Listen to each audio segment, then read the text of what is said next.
విద్యలో లోకహితం లేదు.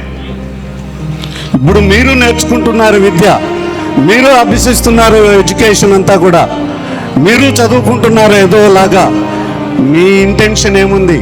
సమాజానికి సేవ చేయాలనా, లేకపోతే నువ్వు మాత్రమే బాగా బతకాలనా?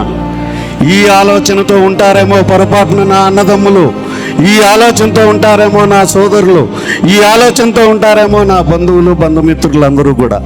వాళ్ళకి చెప్దాం, విద్యని లోకహితం వైపుకి మళ్లించమని మిమ్మల్ని ప్రాధేయపడడానికి వచ్చాను నేను, మిమ్మల్ని కాపాడడానికి.